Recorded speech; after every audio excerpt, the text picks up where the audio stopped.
2008 Mazda 5 2.3 liter. Front brakes and rotors.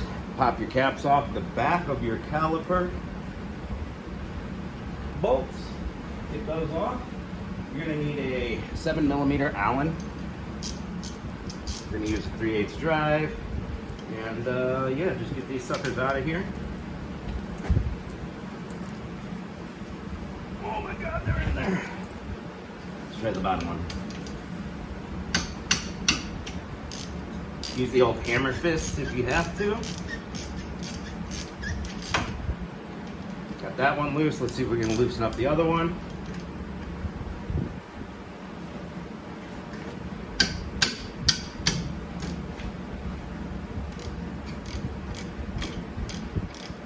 These are really dry, so they're going to come out stiff.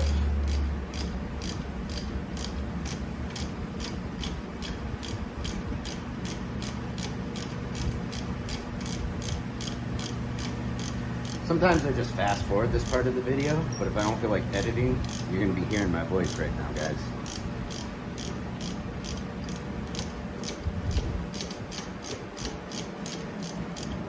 Alright, and we need our screwdriver.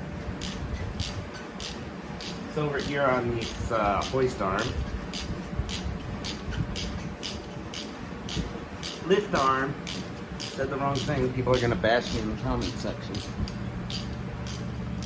It's not a hoist, it's a lift. Alright, they're all the way out. We're going to take our screwdriver and press these little guys out the way. These ones are sliding easier than the other side, so that's good.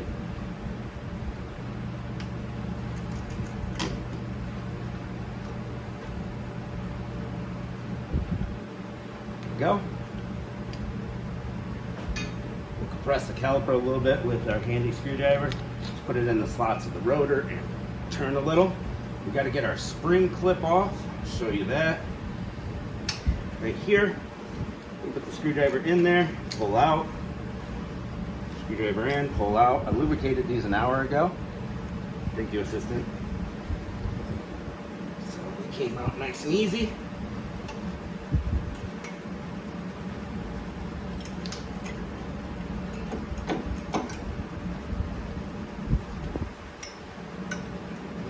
The pad's locked in a little bit.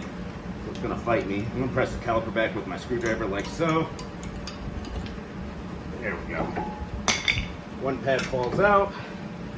The other one locks into place. We get that out. We're going to press these pins back right here because we're going to wire wheel them and lubricate them. Don't let your caliper fall.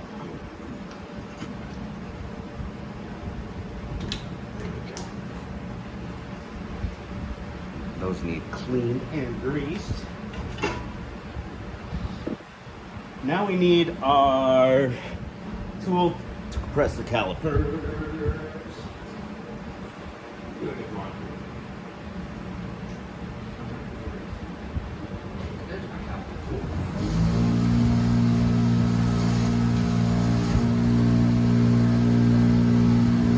We got this caliper tool. You can use a C-clamp, screwdriver, whatever you got available.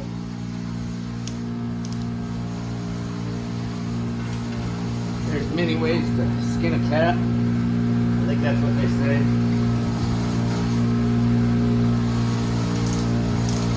But we're just going to press that caliper back. You can just use a C-clamp to push this back, or some giant channel locks.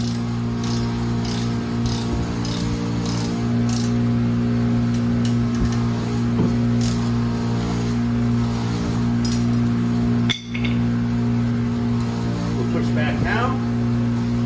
Let's get our bracket off. Those are 17mm. Those lug nuts were 19mm, by the way.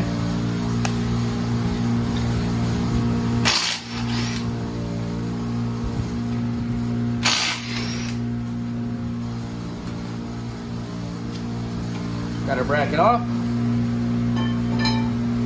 Now we gotta take our rotor off, and it's rusted on there pretty good. Grab yourself the biggest hammer you have available. Let's get some plaster on there. Help it slide off. I really like the smell. Looks like it. Got her off. Alright, we're going to clean up the hub surface because it's so rusty. I'm going to take my wire wheel to these 4 slots where the pads sit. 1, 2, 3, 4 points. Clean it up a little bit. Alright, we got our hub surface cleaned up. Wipe down your rotor. Put a little spray with brake cleaner, whatnot. I like to put one lug nut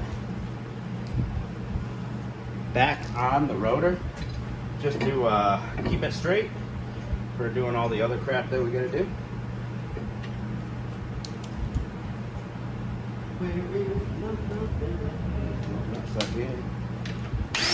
Just a quick zip, nothing too intense. Alright, so we need the bracket in. It's in the vise. Left it in the vise there.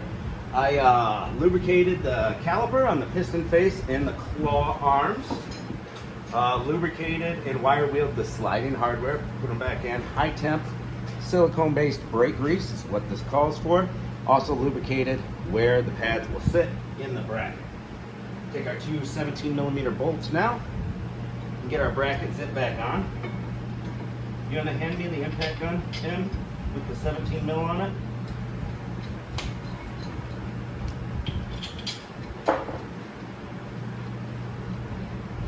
Turn the rotor this way to give me a little more room for the gun. Good time it.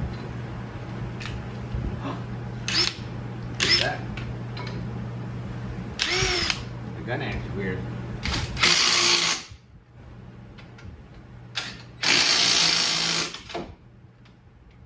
Caliper's giving me trouble all day. Go. Now brake pads.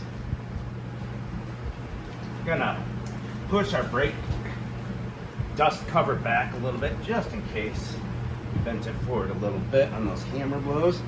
Your pad without any clawies is gonna go on the outside, and then your pad with the clippies is going into the piston. Try not to get any grease on your friction surface. I've found that these Napa pads are a little too tough, so I like to bend them in just a little bit beforehand.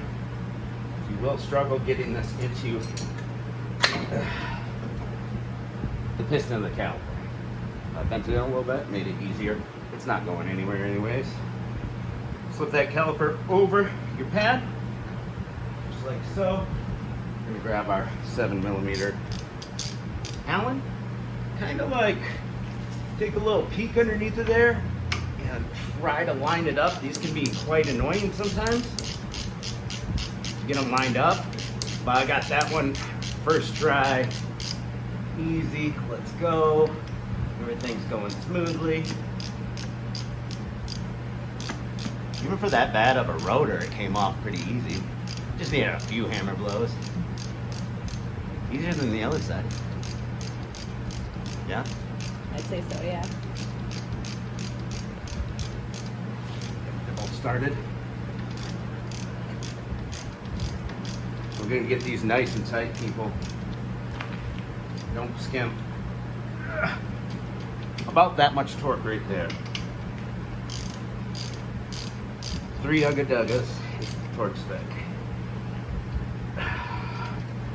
Go. Man, we're not ready for that tire. Pretty much. Straighten our wheel out. We have the key in the on position that allows us to move the wheel while it's up in the air. Remember, be careful with jacking in your jack stands, guys. I did. A little bit of grease in our spring clip holes. And we're gonna put our spring clip in the top one, and then we're gonna use both hands to get it into the bottom one. Be a little tricky. If you got tough hands, you'll be all right. Little tap ski on both of them. Make sure they're all the way in there in the grooves. See that? That's how it goes. Now we can do tire. We got the heat on today, guys. It's snowing. So that noise you hear in the background, that's the heater. There you go. Perfect. Lug nut key. So there's a torque spec on lug nuts. Always torque to spec. I'm not going to tell you what it is. You're going to have to figure that out on your own. You should never use an impact with keyed lug nuts. And you should also have all 5 lug nuts. And if your beauty cap falls off, that's okay. Alright, next thing you need to know, guys, is before you take off, you need to pump the brake pedal till it gets firm. If you don't do that, you're going to have no brakes when you take off. If it doesn't get firm, you need to double check your work. Pump the brake pad because that caliper piston's way back. Pump the pedal, and then you'll be good to go. And that's how you do brakes. See ya.